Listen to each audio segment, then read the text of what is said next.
Hello and welcome. This is Amir Lahijy live from Los Angeles on time because we are talking about time management with Coach Bannie. Hello, Coach Bannie. How are you? I'm doing great. Thank you for having me, Amir. Good to be with everyone tonight. I was scared. Don't be late, and you show me the what? You're talking about time management. We got to be on Yes. time and Yeah. in integrity. Coach Bonnie, well, one of my friend, he asked me to ask you. Uh, I have to be. He said I have to be at my work at 9 in the morning every day, and I, wake up every day 7 a.m. Everything is on time, organized. But the last 15 minutes, I feel I'm lazy and I'm gonna be late. What should I do? Okay. First and foremost, your friend doesn't have to be at work at 9. He chooses. He chooses Are you to be at serious? work at 9. See, every time that we put have to, I Uh-huh. should do this, I have to do this, I must do this. There is a certain restriction we put on ourselves. It Right. automatically shuts us off.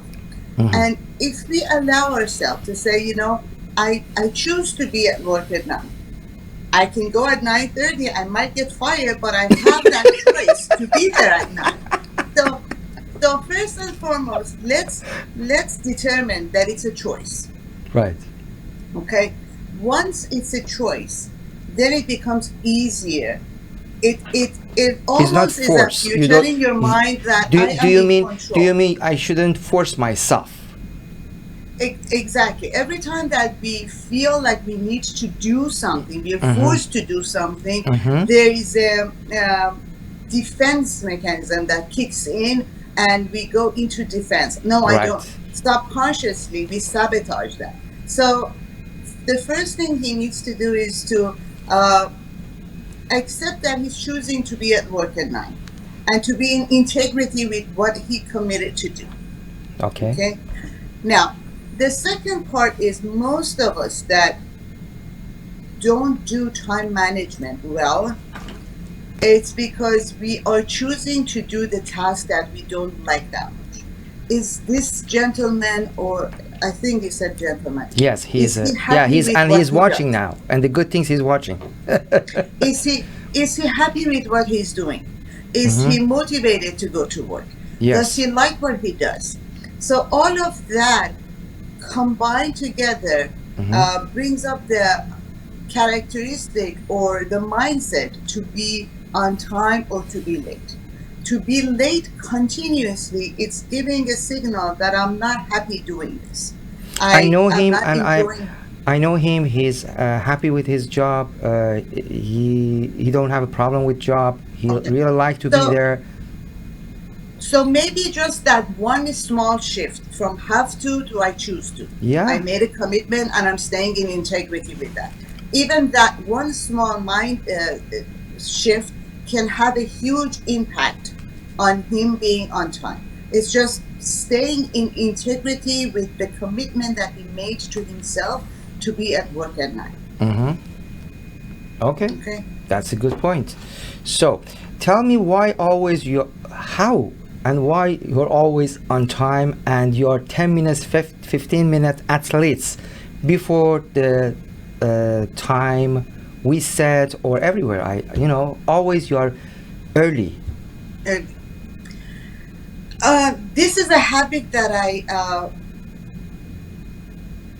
increased by doing every it's a habit that I started learning and practicing and getting myself into it.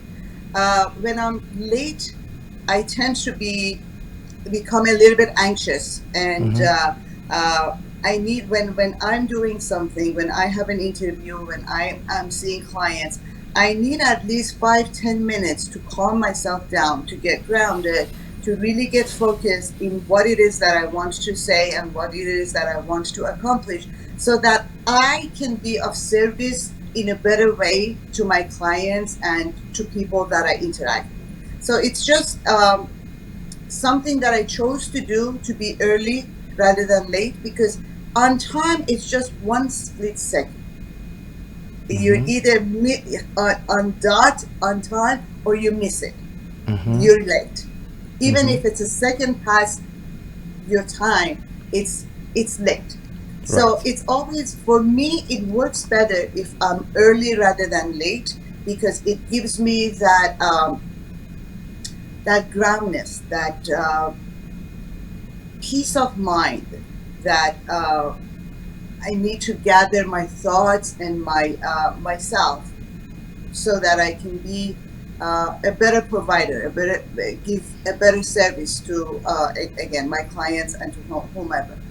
How I start this practice? Because as you said, looks like you used to be, you was late and you get anxious, and then with one point you decided to change it, and how you did and how is possible.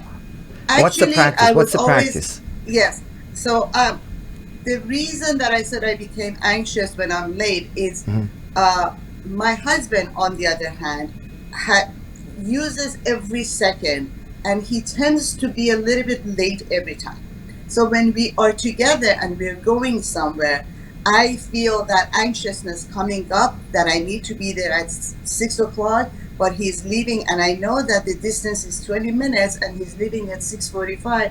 So in reality, we're going to be 5 minutes late. So it's when we are together that I need to remind him, or I need, or if he is doing something, then I get that feeling of anxiousness coming up for me that we're going to be late. So I started doing this by calculating that if I need to be somewhere and it takes me half an hour, I give myself 35 minutes to 40 minutes to prepare, so that I'm not caught by surprise. Traffic, accident, internet connection malfunction, whatever it is. So I give myself a cushion, so that I can, whatever happens in that time period, I can handle it, and I can still be on time. So we received a question. Is a little one of my friend. That's why I'm very. I can just say it's a little funny, but it's okay. So he said you are a life coach, hypnotherapist, and master of NLP. Can you help me with hypnotize me to be on time? So there are reasons why we are not on time, or we don't use the time correctly. See, all of us have 24 hours hour a day, every day, not a Right. second less, not a second more. So how is it that some people get most out of their day, and some people can't even barely do one task a day? It's, besides being disciplined and besides doing some certain characteristics or habits, there is a certain degree of mental preparedness for it. For example, a lot of people, if they don't like what they do, they procrastinate. Procrastination comes from not laziness, but because they feel that they need to be perfect. They need to be, even if they're going somewhere and they're late, they need to be a certain way. Their hair needs to be a certain way. Their makeup needs to be a certain way. If they're writing something, they go over it 100 times and they correct themselves, and they never take action. Or when they take the action, it's past the deadline. They are afraid of being criticized either by themselves or by someone else. So there's always that degree of judgment when we look for perfection. Okay, and perfection stops us. It's stagnant. It's a stagnant energy. It literally halts us from moving forward. Okay, So what In my which way? suggestion is, Please explain a little. I know, but you know, when I heard these things first time a few years ago, like 8-10 years ago, I couldn't understand. That's why there is a little. Please explain a little how you know, if someone is perfectionist, how perfectionism gonna be stop that person. so for example, if I want to present something to you, I'm doing a task, and in doing that task, I keep correcting myself. Mm-hmm. Let's say, for example, I'm writing an article, Mm-hmm. Exactly. and I write the draft. I go over it, and I say to myself, no, it's not good enough. Mm-hmm. Then I go research and get some more information. Then I adjust it. Then I read it again. Then I say, Ask your friends. yeah. Then so it becomes a never-ending vicious cycle that you keep finding faults. You keep finding things to improve upon. Now, perfection, like time, like being on time, it's one split second. It's just one dot. Otherwise, it's moving back and forth.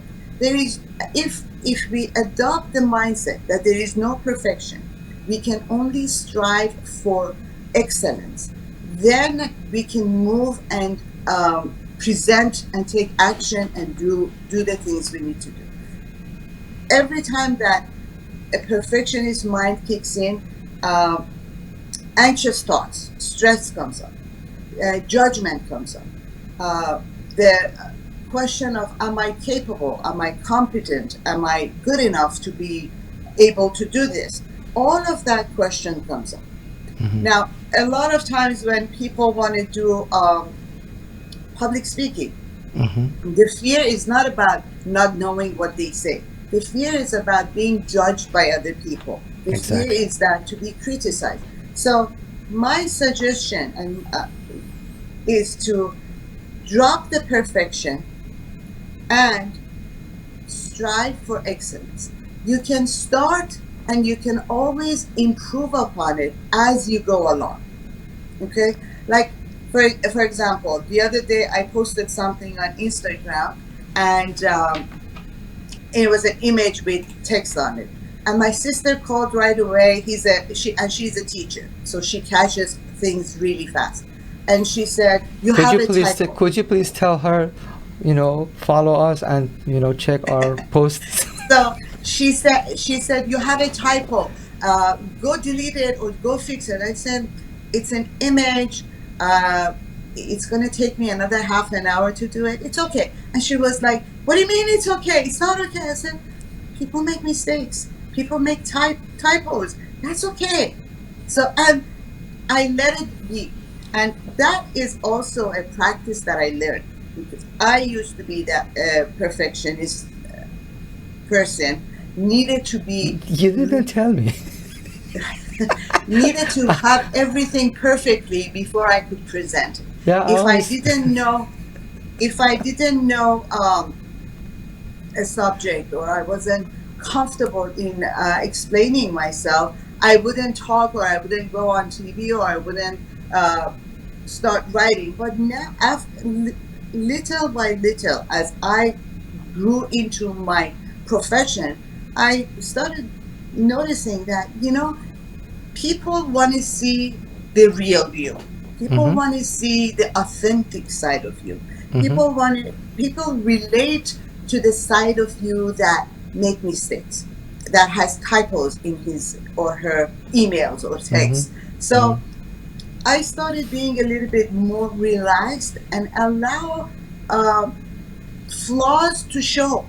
And it didn't mean that I am incompetent or I am not capable. It just meant that I'm human and I made a mistake, or I made a spelling or grammar mistake.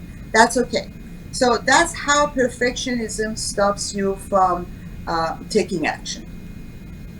And Now, the next 2 minutes, sure. back to time management. back to time management. Now, one thing I want to say is that we are not going to manage time. Mm-hmm. We are going to manage ourselves in relation to time. I like it. Okay? So, first and foremost, you need to know what it is that you want. Always be clear in your outcome. What is it that you're looking for? Because if we don't know the outcome, we get confused, we get overwhelmed, we don't know which way to look or what our priorities are what to do first. So be very clear as what it is that you want. Know your outcome. And then prioritize. And a lot of people tell me, but I don't know how to prioritize. I don't know if I need to do this first or I need to do that second. So how do you prioritize? If the tasks in your mind are not number one, number two, and you have a hard time deciding, they're not that big of a deal, which one goes first, just literally close your eyes and pick one. Instead of banging your head for half a day deciding what to do, just pick one. Pick one and do that. Mm-hmm. And a lot of times when I tell people, don't look at the big picture. See, when we have a goal, there are so many steps that needs to be taken, and we tend to look at the mountain. Okay? One thing that can ease you into more productivity is that have a focused and laser focused attention to one task at a time. Do one task at a time. Now, the next thing that I suggest to my clients is that we, by default, have a 90-minute focused attention. After 90 minutes, our energy tends to get low. So have a 90-minute focused work out time for yourself. And then after 90 minutes, take a 15-minute break. Now, during that 90 minutes, you need to be very disciplined. No distraction, no social media, no answering texts. And you can the best thing you can do is have time limits for your social activities, for your text replies, for your email replies. Have them in the morning and in the afternoon if you can. Some people need to tend to their emails or texts right away. I understand that. But have a time limit and have some discipline how much you look at your phone and how much you look at your emails. So be a little bit more disciplined in that area. And be focused, not big picture, but focus on one task at a time. And improve on your energy. When you are hungry, when you are tired, when you're exhausted, you tend to not have that focused energy to put on the energy that you need to do your task. So make sure you're sleeping well, make sure you're eating well, and take care of your physical body. Now, I don't know how much time we have, but there's an exercise that we can also do for improving focus and improving attention and improving learning as we are doing our task. So those are the things that I usually 1 minute. recommend to clients. Being disciplined, this takes practice. This takes determination, commitment, and really discipline yourself to have a routine for yourself. From this time to this time, I'm answering phone calls. From this time to this time, I'm answering my emails. And some people are more spontaneous and less structured than others. Some people are very structured. And we need to have a balance of the two so that we can manage ourselves in relation to time better. And it's okay to be spontaneous. It's okay to be organized, as long as you're not fixed on either one. You can be flexible and move through either one easily. Amazing. Very good. Coach Bannie, we have a question here from Toronto. and she's asking, is it possible to teach us how we can make a plan for our goal? Is probably the next program, maybe. Absolutely yes. Yeah, it's a part of Absolutely, as a yes. part of your Yes. job. I know I you are have very a, good I have with a very good very technique. structured, very easy action plan and how to write goals and how to step by step go moving forward towards your goal. So yes, that I don't know if that might be the topic for next time. It's a good topic for next program. And to answer your other audience question, yes, hypnotherapy can help with. I don't know if I don't remember if I answered that. It can help with focus. It can help with learning, and it can definitely improve managing yourself in relation to time. Amazing. All of our audience, if you want to contact with Coach Bannie, here is a phone number. She is based on Los Angeles, but the good things, it's, global, everything is internet, and she can give a service to all of you around the world. Thank you so much, and see you next time. Thank you. Have a great evening, everyone. Thank you for having me. It's a pleasure. Thank you so much. It's my pleasure. It was amazing, right? So stay in touch, don't go anywhere, and tell your friends, download our app. If they didn't, just make sure subscribe. It's free. When you subscribe, you can watch all of our programs for free forever. And also, if you're watching on Instagram or Facebook, make sure to watch all of our programs in our website and app, because 20% of programs comes to Instagram. Stay in touch and don't go anywhere.